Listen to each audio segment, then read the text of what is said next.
사도 바울은 예수 그리스도를 믿고 거듭난 새 사람 된 성도 곧 우리들에게 너희 몸을 하나님이 기뻐하는 거룩한 산제사로 드리라고 사랑의 권면을 합니다.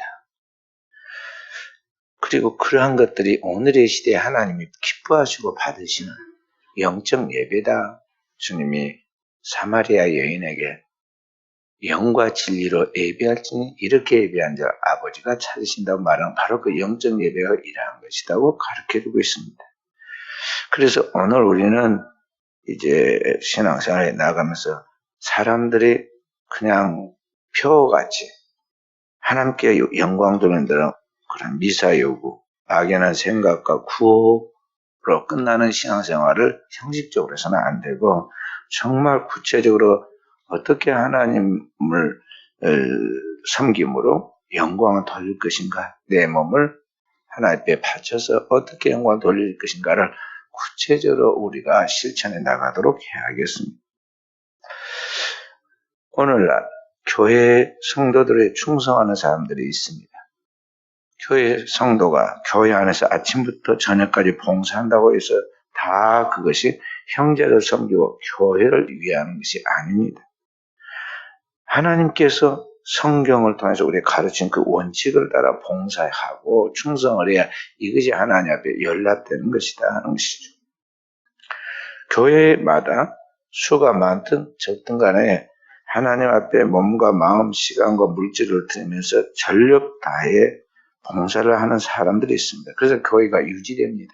그런데 이런 열심히 있는 교회가 나중에 보면 어려움을 당합니다. 크고 작은 교회 시험들을 보면요, 그 중심에 오늘 소위 충성한다는 사람들이 그런 시험을 당한 것을 볼 수가 있습니다. 그래 왜 그러냐?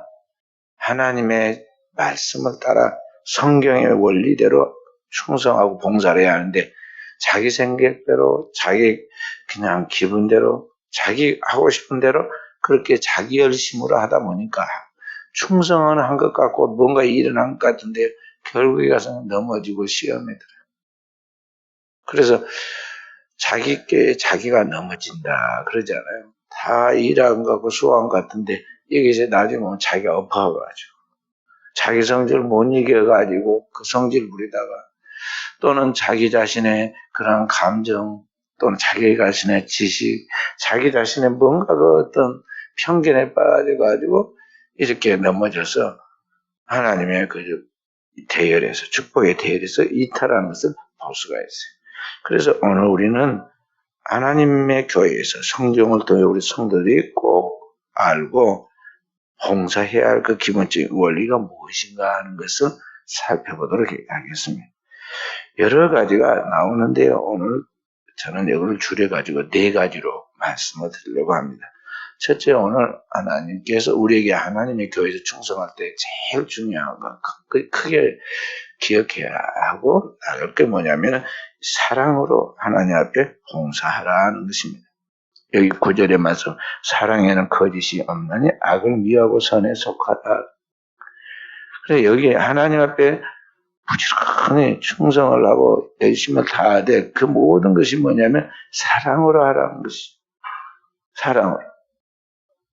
그리고 10절에는 형제를 사랑하여 서로 우애하고 존경하기로 서로 먼저 하며 그렇게 이야기하고 있습니다. 그러니까 서로 형제를 우애하고 존경하고 사랑하되 여기 9절에 사랑에는 거짓이 없나니 거짓이 없나니. 그러니까 오늘 우리가 하나님의 교회에서 사랑으로 봉사를 하되 거짓 없이 진실하게 해야 한다는 것이죠. 모든 봉사의 핵심은 봉사할 때 그 사랑의 마음을 가지고 사랑의 정신으로 하되 그건 거짓이 없는 사랑으로 나가야 한다는 것이죠. 그 성도의 그 신앙의 힘, 사랑인데 그 사랑의 힘은 뭐냐면요. 여기 진실함이 있는 거죠. 진실한 마음으로 사랑을 실천할 때 여기에 힘이 나온다는 것이죠. 그렇지 않고 만약 우리가 사랑을 영화에서 그 연출하듯이 연극하듯이 그렇게 해서는 안 된다는 거죠. 선반에 뭔가 얹혀놓고 거기 놓인 보기 좋은 것을 어떻게 하면 내 것으로 만들 것인가에 대하여 거기에 온갖 우리가 아양을 다 떨고 마음에도 없는 행동을 하면서 자기의 눈에 든 걸 어떻게든 손에 넣겠다는 그런 계산적인 마음을 가지고 나아가는 것은 이건 진짜 사랑이 아니잖아요. 부모가 알면서도 아이들이 예를 들어서 그렇게 하면 알면서도 그냥 속아주고 그냥 귀엽게 봐주고 그렇게 한 것이지 실제로 아이가 그렇게 한 것을 부모가 무지하고 그 속셈을 몰라가지고 속아서 그렇게 한 거 아니잖아요. 다 알면서도 그냥 사랑으로 부모가 넘어가지고 져주고 그리고 그 요구하는 것을 주잖아요. 그런데 그런 식으로 오늘 이 세상의 모든 일을 그렇게 하려고 해서는 안 된다는 거죠. 집안에서 그렇게 사랑으로 부모가 봐주니까 그 통하는 세상에서 그런 식으로 하면요. 그 사람은 어떻게 보겠어요?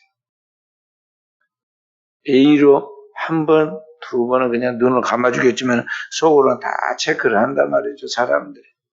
저게 진짜 진실한 마음으로 사랑으로 하는 것인지 아니면 지금 나를 놀리고 나를 지금 이용하는 것인지 다 알아요. 그래서 우리가 이래놓고 나중에 보면 문제가 생겨요.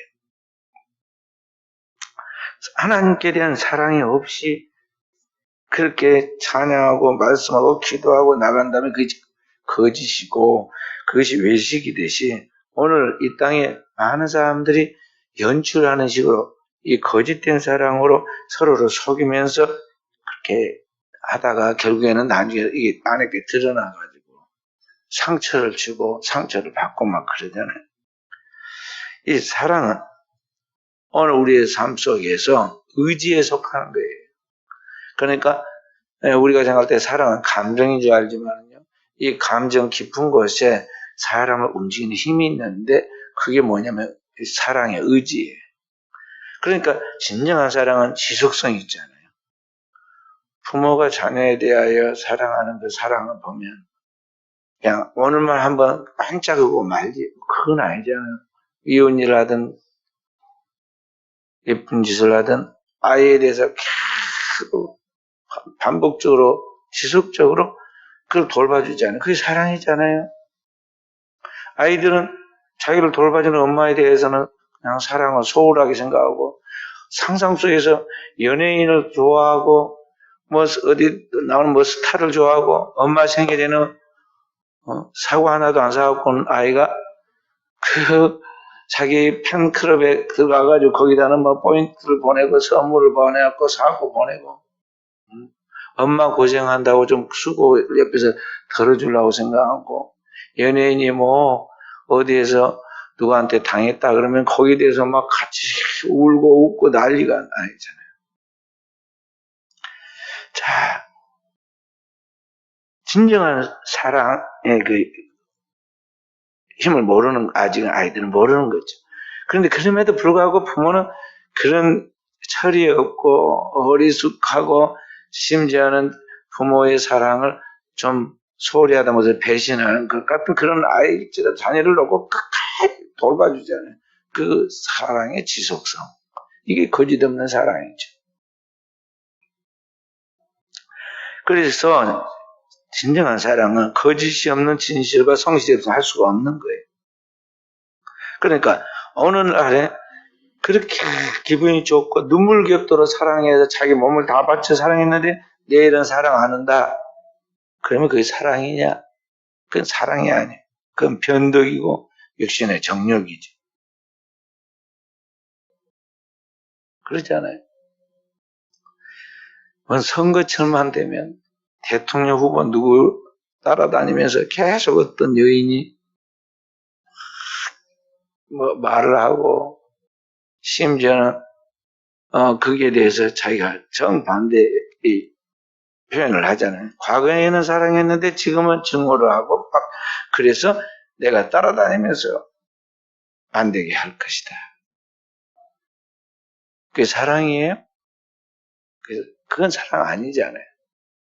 그러니까 이 인간이 자신의 육신의 욕정을 따라서 한동안 진짜 사랑한 것처럼 자기를 속였고 다른 사람을 속였겠지만 그것이 나중에 변했다는 건 이건 진정한 사랑이 아니다는 거죠.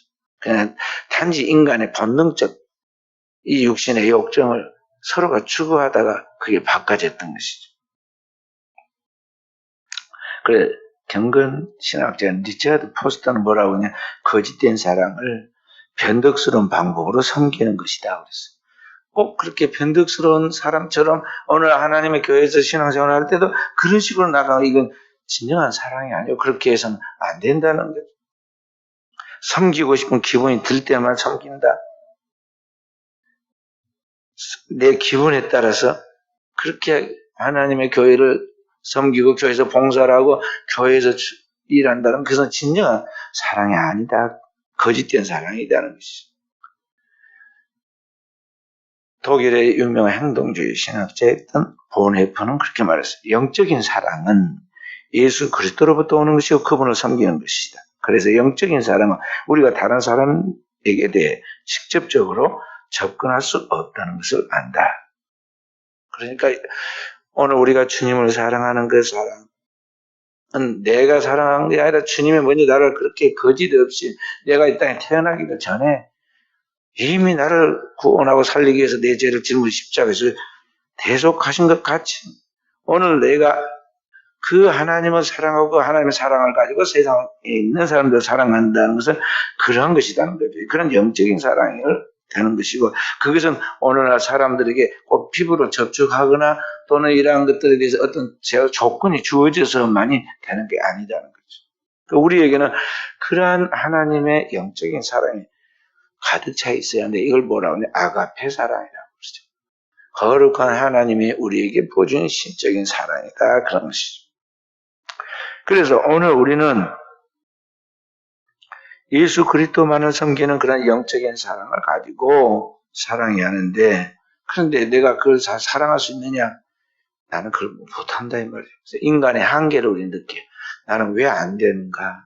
주님이 나를 사랑하고 그렇게 너도 사랑하라고 그러는데 왜 안 되는가? 이 나의 한계를 알 때 그때부터 인간은 겸손해지는 거예요. 내가 얼마나 부족한 사람이고 죄인이고 나는 보잘것없는 사람인가를 알게 되고 그래서 이러한 하나님의 사랑을 따라서 사랑하도록 하기 위해서 우리는 겸손히 하나님 앞에 도와달라고 기도하고 어떻게 내가 그런 사람이 아닌데 이렇게 사랑을 조금이라도 할 수 있다면 이게 주님이 내게 힘을 주시고 은혜를 줘서 되어진 것인 줄 알고 주님이 하시니라고 고백하게 되는 것입니다. 그래서 오늘 성경은 사랑에는 거짓이 없다고 이야기한 것입니다. 겉과 속이 같다 그런 것이죠. 겉과 속이 다른 걸 보고 외식한다고 했어요. 외식한다. 형식적이라는 것이죠. 사랑을 수단화하는 그 외식적인 사랑은 처음에는 좋은 동기로 시작을 합니다. 그래서 나중에 가서는 이게 점점 시간이 지나가면서 둔가버려요. 변질이 된다는 것이죠. 그런 것들이 뭐냐면 거짓된 사랑이다. 거짓 사랑. 그래서 진정한 사랑은 뭐냐? 순수한 동기로 시작해서 그것이 계속 지속성을 가지고 성실하게 진행돼야 돼요. 그리고 그런 것이 갈수록 깊어지게 되고 온전해지고 그렇게 되는 것이죠. 그래서 사랑에는 절대 외식이 있을 수가 없어요. 그래서 자녀들이 부모님들을 보면요. 젊은이들은 자기들이 뭐 사랑을 같이 막 그러지만 막 멋을 내고 사랑같이 사진도 찍고 뭐 해서 그렇게 드라마에 나온 연예인들처럼 영화 배우들처럼 그렇게 꾸미고 다니는 것이 그게 사랑인 줄 알고 있지만 엄마 아빠를 보면 이제 나이도 먹고 늙고 초라하고 옷은 옛날에 입던 거 그대로 입고 바지에는 밥풀이 붙어 있고 머리는 꾸미지 않아 가지고 이게 뭐 이상하게 돼갖고 있는데 두 분은 가만히 보면은 엄청 뭔가 아주 깊은 사랑이 있는 것 같단 말이죠. 뭘 보고 저렇게 서로 사랑할까? 왜 가끔 보면 또 부부가 싸우지 않고 막 저렇게 싸울 바에는 그냥 헤어져 버리지. 왜 저렇게 있으면서 또 살고 또 나중에 엄청 생각하고 그럴까. 자녀들이 그걸 이해를 못 합니다. 자, 근데 그게 뭐냐면은 이 부부간에 그 지속적으로 계속된 그러한 사랑이 이어지면서 이게 사랑이 발전하고 성숙화되고 또 그런 가운데서 이게 큰 저력이 담겨있는 그런 사랑에 그런 힘이 있는 거죠. 자녀들은 아직 그걸 몰라요. 몰라. 그리고 언젠가 자녀들은 막 그렇게 사랑하고 뭐 그런 것 같이 그러더니 조금 있다 보면 이제 아예 못 살았다 우리 헤어질라 한다고 막 집에 찾아오고 친정에 가고 뭐 서로 떨어져 있고 그러잖아요. 그 부모의 근심을 끼치고. 그래서 진정한 사랑은 그렇게 꾸며가지고 되는 게 아니고 외식하지 않고 오늘 우리의 삶에 처음부터 끝까지 그게 변함이 없이 나가는 것인데 바로 그러한 사랑으로 우리가 하나님의 교회에서 봉사해야 하고 교회 밖에 나가서도 그 하나님의 사랑을 가지고 우리가 세상에서 섬겨야 한다는 것이죠. 일반 사회에서도 봉사단체가 많이 있어서 크리스찬이 아니더라도 많은 봉사를 하고 그러지만 그게 진정한 사랑으로 한 것이냐? 하나님의 체크해 보면 그건 진정한 사랑일 수가 없다 그런 말이죠. 그리고 여기 더 나아가서 진실한 사랑은 뭐라고 그러냐면 악을 미워하고 선에 속한다 그랬어요. 악을 미워하고 선에 속한다. 9절이면 사랑에는 거짓이 없나니 악을 미워하고 선에 속한다. 그러니까 오늘 우리는 성도는 거룩한 구별된 자이기 때문에 악을 미워하고 선에 속할 수 있는 분별력을 가져야 하는데 대다수 사람들이 이 분별력이 없어요. 그래서 선과 악에 대한 분별을 가져야 하고 그 다음에 이 선과 악에 대한 분별을 가졌으면 반드시 악을 미워하고 적극적으로 미워하고 선에 속하려고 자기의 결단을 내려야 하는데요. 그렇지 못해요. 크리스찬들이 유혹을 받으면 세상으로부터 이 유혹을 받으면요. 선과 악에 대한 분별을 못한 게 아니에요. 또 악을 알면서도 뻔히 알면서도 유혹을 당합니다.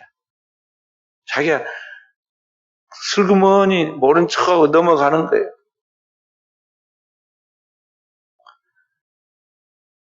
유혹이 넘어가서 거기 따라가고 동조하고 범죄하는 것은 너무나 쉬운데 그 악을 악이라고 대항하고 그것을 물리쳐 나가기는 쉽지 않아요. 왜냐하면 그런 자리에서 공동체에서 자기가 이탈되거나 왕따를 당할 가능성이 많고 그런 것들이 나중에 자기의 지위를 잃어버리게 하거나 손해를 보게 할 가능성이 있기 때문에 말을 못하기도 하고 그 행동에 의해서 그걸 물리치지 못해요.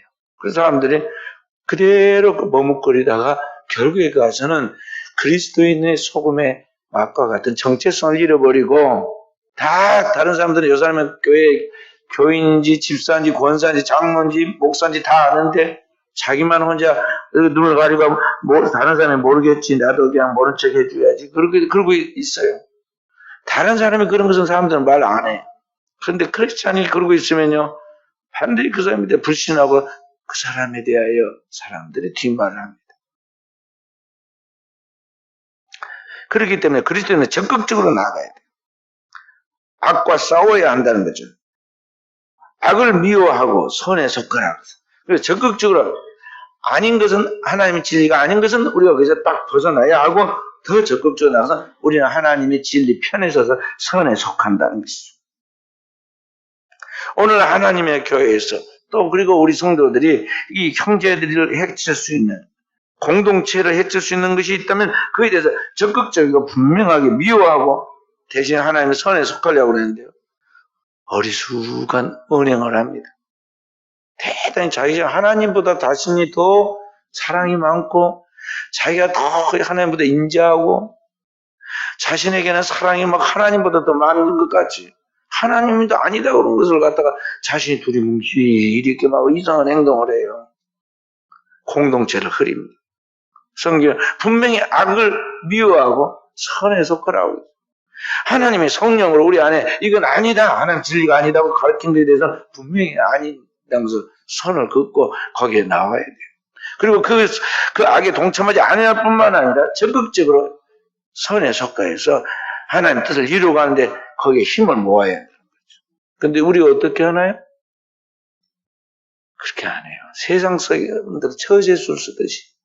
세상 사람들이 그렇게 처신해가지고 자신이 어떻게 서로 뭐 이익을 공조하고 뭐 이렇게 하듯이 오늘 교회에서까지 성도들이 그렇게 불분명하게 나가는 거죠. 그럴 때도 그 순간은 모면에 나가지만요, 하나님의 큰 뜻에서 보면 결국 자기 영혼의 손해이고, 자기의 삶의 공적인 신뢰를 잃어버리게 만드는 자기의 인생이 손해가 오는 거예요.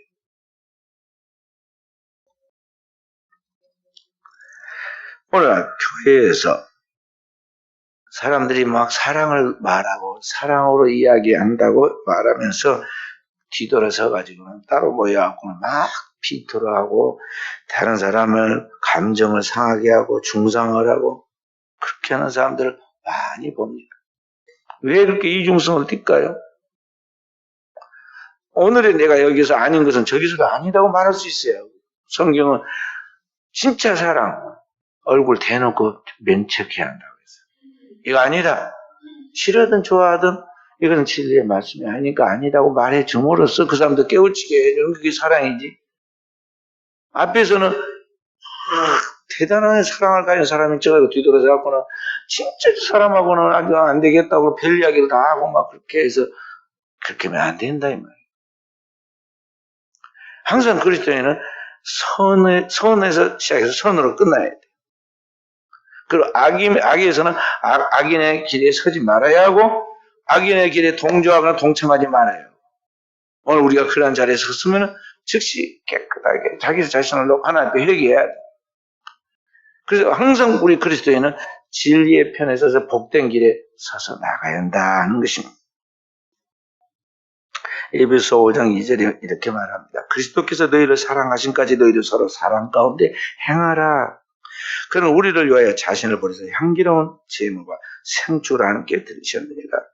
그러니까 그리스도께서 우리를 사랑하셨다는 건 뭐냐면 2000년 전에 십자가에서 내 죄를 짊어지고 우리 인류의 죄를 담당하여 하나님 앞에 바치는 속죄의 제물이고 속건 제물이 되어서 자신을 생축으로 하나님 앞에 완전한 제물이 되어서 자기를 바쳤다. 그렇게 우리를 사랑하는 그 하나님의 사랑이 아가페 사랑, 신적 사랑인데 그 사랑으로 서로 사랑하라. 그런 말. 그 사랑 가운데 우리 행하라. 그러니까 우리가 누가 보든 안 보든 누가 그 사랑을 인정해주고 박수를 쳐주든 안 쳐주든 항상 변함없이 그 사랑을 가지고 우리가 사랑해야 한다는 거죠. 요한에서 3장 14절에 이렇게 말합니다. 우리가 형제를 사랑함으로 사망에서 옮겨 생명으로 들어간 줄 알거니와 사랑치 않는 자는 사망에 거하느니라. 눈에 보이는 형제를 사랑하지 않는 자는 눈에 보이지 않는 하나님을 사랑한다고 볼 수가 없는데 그 형제를 정말 진짜 이렇게 사랑한다면 하나님께서 그 사람을 구원시켜 이제 내 그 진짜 사랑 때문에 그 사람이 감동받고 변화된다는 거죠. 그래서 그 사람을 지옥에 갈 사람을 구원해서 천국 가게 만드니까 이 사망에서 생명으로 옮겼다 그런 것입니다. 그래서 우리 안에 자식을 변화시키는 것은요, 하나님 말씀과 그 자식 하나님 말씀으로 사랑을 실천해 나간 부모 때문에 자식이 변화되는 거예요. 좋은 나무에서 좋은 열매가 맺힌다는 거예요. 그러듯이 오늘 우리가 정말 하나님의 거짓 없는 사랑을 가지고 사랑해 나가면 누구든지 그게 그 사랑에 감복하게 되어 있고 그 사랑의 능력 속에서 변화하게 되었고 있는 거죠. 이제 결과는 하나님께 맡기고 우리는 하나님의 그 거짓 없는 사랑으로 사랑해야 한다. 그 사랑으로 봉사하라는 것입니다. 두 번째로 11절에 뭐라고 하냐면 열심으로 봉사하라고 그랬어요. 두 번째 12절 함께 읽어봅니다. 소망 중에 즐거워하며 환난 아니 11절 부지런하여 게으르지 말고 열심을 품고 주를 섬기라. 열심을 품고 주를 섬기라. 게으르지 말고 부지런하여. 그냥 한마디로 열심으로 봉사하라. 여기 열심을 품고 그 말의 원어는 뭐냐? 가슴에 불을 안고 그런 말. 가슴에 불을 안고. 그러니까 봉사할 때 우리는 여기 불을 안는다는 거, 불타는 것 같은 거 표현했지만 우리 신학적으로 말하면 성령 충만하여 성령에 막 감흥이 돼가지고 뜨거워서 그렇게 열심을 품고 충성을 안 하는 것이죠. 그리스도인의 특성은 뭐냐면 가슴에 불이 붙어 있는 사람이야. 뜨거운 열정, 은혜 받고 나서 뜨거운 열정을 갖고 있는 사람이라는 것이죠. 근데 그 열정이 꺼지는 순간 그리스도인의 그 아름다운 모습이 사라져요. 사람은 열정 속에 매력이 들어있는 거예요. 열정적으로 뭔가를 살려고 하고 매달리는 그 사람을 사람들은 따르게 되고 있어요. 아시아 연합신학대학원의 설립자이고 아시아 선교 비전을 실천한 복음주의 신학자 한철아 박사가 계시는데요. 제 스승인데 천국 가셨습니다. 그 한철아 박사는 뭐라고 그러냐면 기독교는 열심의 종교이다. 고로 나의 신앙은 열심의 신학이다 그랬어요.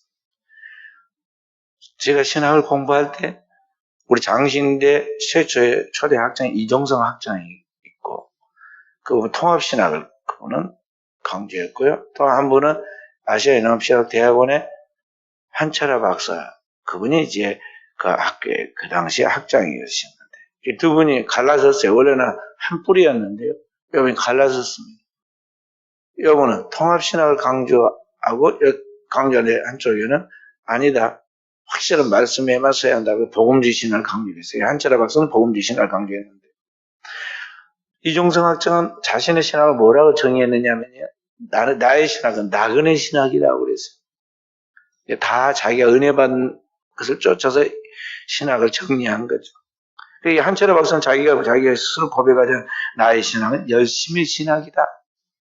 이 복음에 불이 붙고 나니까 한국만이 아니라 민족 복음화 그때 외칠 때 내가 한국만이 아니라 아시아를 복음화 시켜야겠다. 그리고 그분은 아시아 선교에 대해 굉장히 비전을 가졌어요. 자, 오늘 우리들도 신앙생활에 나가면서 은혜 받았다면 그 안에 불이 붙어야 하고 열심히 꺼지지 않아야 돼. 열심을 잃어버리면 우리의 신앙은 설 자리를 잃어버린다고 알아야 돼. 불이 꺼지고 난 그 사람은 이상해져요, 사람이. 목사도 이상하고 불이 꺼지면 교인들도 이상해집니다. 순수하고 저렇게 처음에 뜨겁고 열정적이더니 왜 저렇게 변해버릴까? 뭔가 안타까운 경우가 많아요. 우리 한국교회가 얼마나 뜨거웠습니까? 한국 강산에 산이라는 산에 옛날에 기도원이 많이 있었는데요. 지금은 기도원 하나도 안 됩니다. 제가 기도원 집회를 오살리도 가고 초청받아 가고 하는 사람도 가보고 가봤는데요. 교인이 없어요. 또 있어도 완전히 좀 이상해요. 집회를 할 수가 없어. 근데 어떻게 거기에 유지를 하는지. 겨우 자기 교인들 이렇게 와서 이제 이렇게 좀 유지를 하겠지만요. 옛날 같지는 않아요. 순천도 저기 용수동에 기도원이 하나 있었습니다. 제가 거기를 강사로 초청받아가지고 집회를 한 2번 한 것 같은데요. 그때부터 기도원이 조금씩 안 되기 시작하긴 했어요. 근데 하나님께서 이 한국 강사 그렇게 우리 한국교회 성도들이 교회 안에서만 기도한 게 아니라 더 부르짖고 기도하고 더 뜨겁게 밤을 새야겠는데 아무래도 주변에 주택도 있고 그러니까 눈치가 있어서 어디 성소를 들어가서 거기서 기도 막 부르짖고 해야겠다. 그래가지고 기도원으로 올라가서 기도원에서 집회를 했는데 수천 명, 수만 명까지 모였잖아요. 근데 지금 가면 집회가 안 된다니까. 왜냐하면 워낙 기도원들 다 크게 지어놨는데 거기에 띄엄띄엄 몇 분이 앉아있는데 우리 교인들 같으면 꾸준히 해온 신앙의 어떤 그 흐름이 있기 때문에 거기에 초점을 맞춰 설교를 할 수도 있고 집회를 인도할 수 있는데 이게 영적 수준이 각각 다르고 그 지금 그분의 그 상황들이 각각 다르고 어디에 초점을 맞춰서 설교를 할 수가 없어요.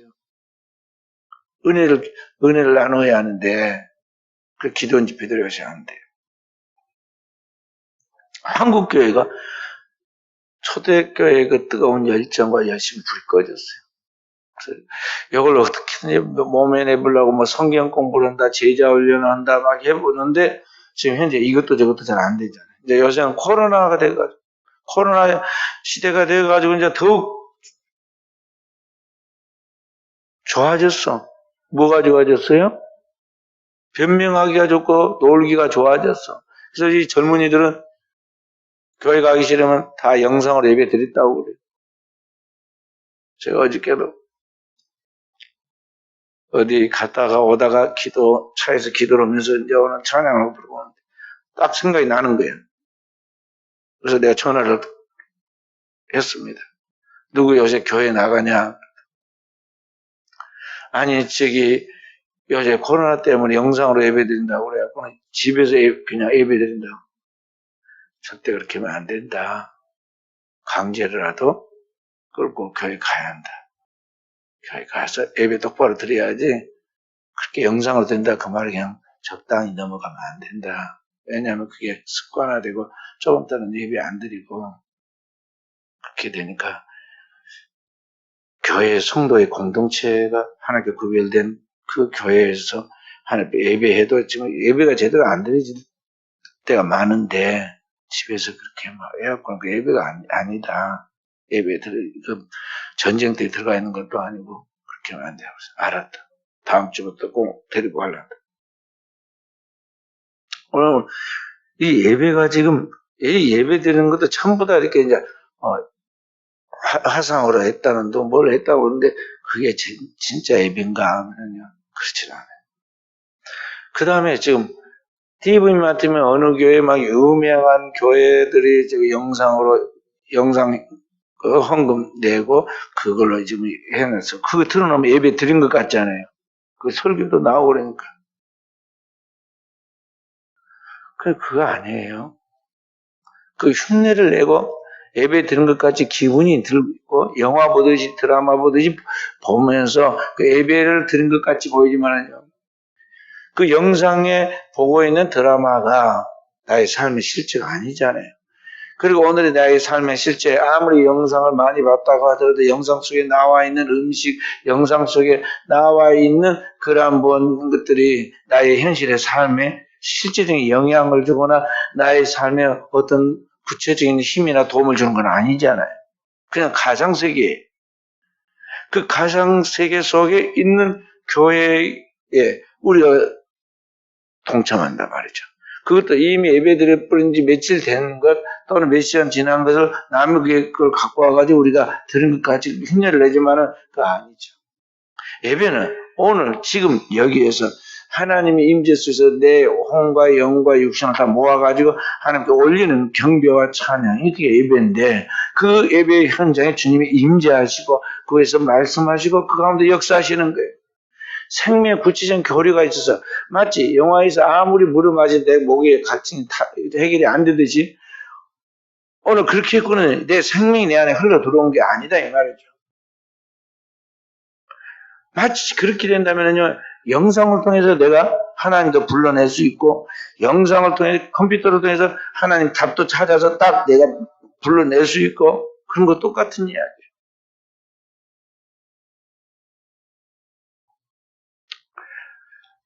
그래서 우리 그리스도인들은 하나님께 대한 그 신앙의 열심이 현대 문명과 문화가 발달했다고 그래서 거기에 대체해서 그걸로 끝났다고 생각해서는 안 된다는 거죠. 오늘 여기에서 하나님 앞에 내 마음을 담아서 그리고 내 안에 있는 모든 정성을 다 동원해서 이 자발성을 가지고 최선을 다해야 돼요. 단지 그렇게 흉내를 내거나 그런 척 한다고 해가지고 되는 게 아니다는 거죠. 그렇게 계속 가다 보면 나중에 뭐가 생기느냐? 마귀가 틈을 타는 거예요. 우리가 열심을 품고 주를 섬기라고 그랬는데 만약에 그렇게 하지 않고 그렇게 흉내만 내면은요.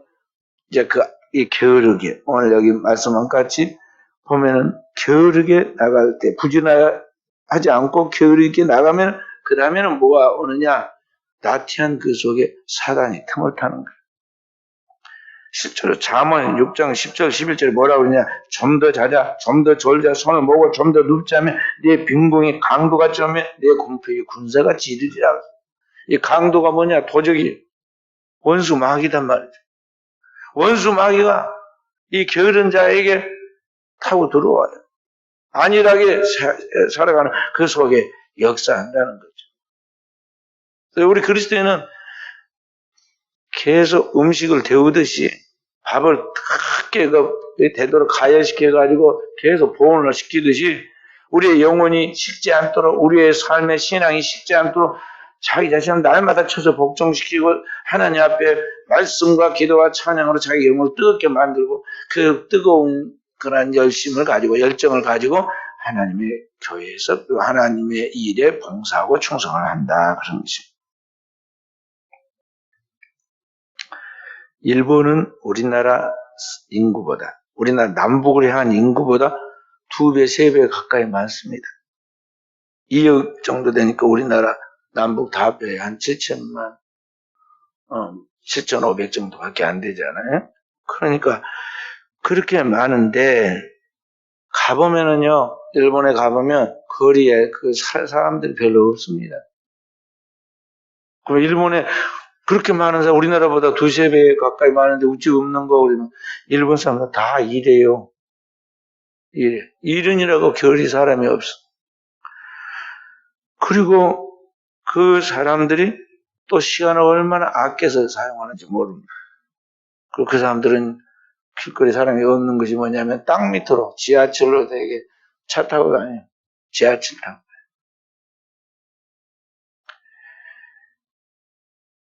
한마디로 열심히 있는 사람이다. 경제 동물이라고도 부르지 않아요. 그냥 비하시켜가지고. 언젠가 세계적인 거부 그 부자들 100명을 시카고에 모이게 했어요. 그래서 세미나를 해가지고 조사를 해보니 공통점이 뭐냐면요. 보통 사람들보다 세계적인 거부, 100대 거부들 모아놔 세미나 해놓고 보니까 그 보통 사람보다 3시간 빨리 일어나. 3시간 빨리. 30분이 아니에요. 3시간. 그러니까 우리가 새벽기도 나오는 그 시간에 아니면 우리가 새벽기도 나오기 전부터 일어나가지고 벌써 회사에 와 있다니까요. 그런 분들은. 보통 직원들이 아침 8시에나 도착하는데 그런 분들은 5시에 와 있다는 거야. 5시에.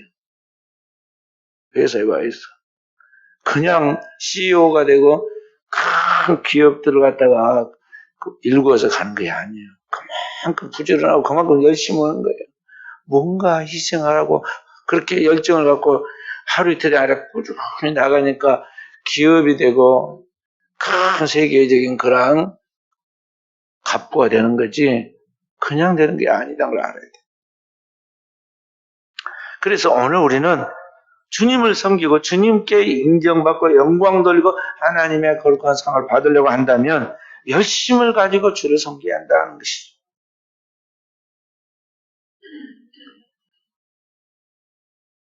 세계 2차 대전 때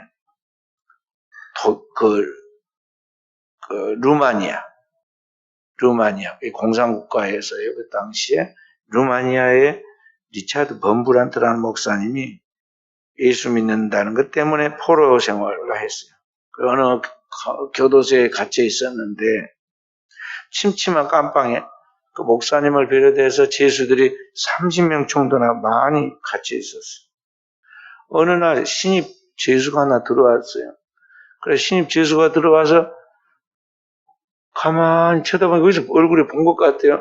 가만히 보니까 그 사람이 누구냐면 이 리차드 범브란트 목사님을 체포해가지고 감옥에 보낸 사람이야. 게스타포였다는 거. 비밀 경찰이었어요. 사람들 그게 물었습니다. 당신 어떻게 여기 들어오게 됐어? 물어보니까 그 사람이 조용히 자기 이야기를 합니다. 과거에 나는 비밀 경찰을 했던 그런 사람인데 참 많은 기독교인들을 감옥으로 보냈습니다. 그런데 어느 날 12살 난 조그만 소녀가 세 송이의 꽃을 가지고 내게 왔어요. 그리고는 대령님 이 꽃 받으세요 라고 했습니다. 그래서 그 소녀에게 이게 웬 꽃이냐고 물어보니까 소녀가 말했어요. 저는 어머니 생일 때마다 어머니께 이 꽃을 드렸어요. 제가 어머니에게 줄 수 있는 유일한 선물이었어요. 그런데 대령님이 제 어머니를 데려가셨잖아요. 그래서 이제는 어머니께 선물을 드릴 수가 없어 대신 대령님께 꽃을 가져왔어요. 대령님, 이 꽃을 사모님께 갖다 드리세요. 그랬어요. 그랬을 때 바로 이 말을 듣고 그가 말하기를 나는 마음이 뜨거워졌습니다. 내가 그동안 못된 짓을 너무 많이 했구나 깨닫고 그때 회개하고 예수를 믿게 되었습니다.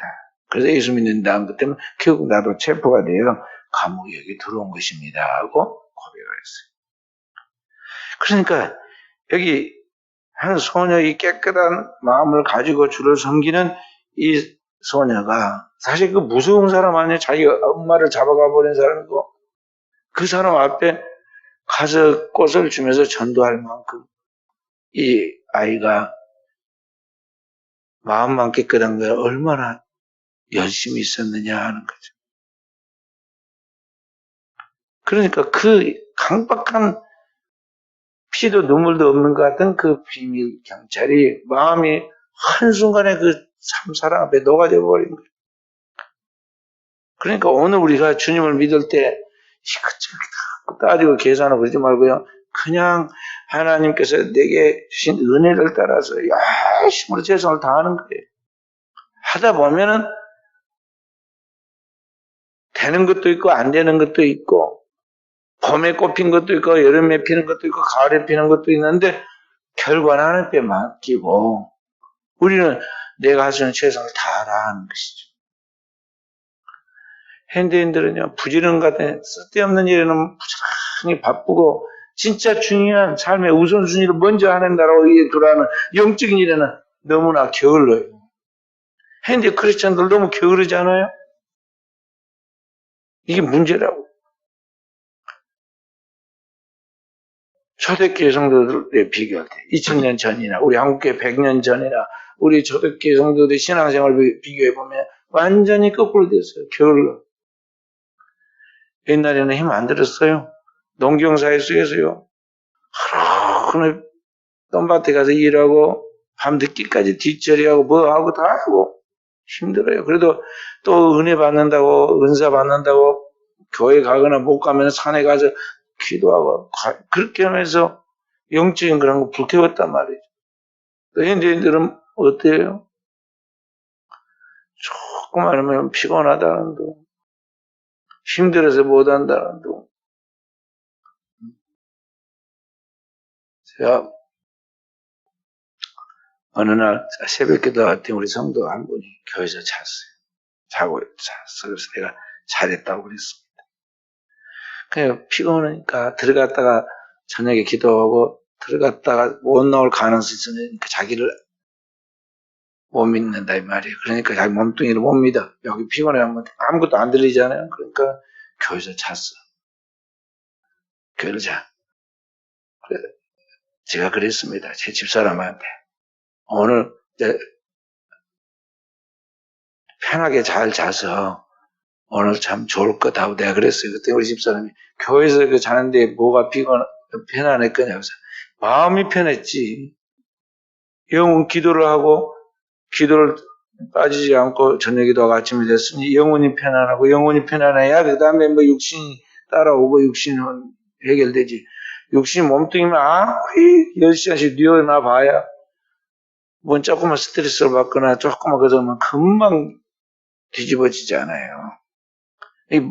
영혼이 잘 돼야하고 마음의 평화가 있어야 하는데 현대인들은 그게 위로부터 하나님이 주신 은혜인데 그 하나님의 은혜를 따라 나가려고 한 것이 아니라 인간적인 방법으로 육신을 편하게 하면 다 해결된 줄 알고 그러지만은요.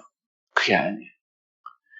그리고 우리 그리스도인들은 이와 같은 하나님 앞에 은혜 받는데 열심을 다하라는 거죠. 그 다음에 마지막으로 여기 보면은 12절에 12절에 뭐라고 그랬어요?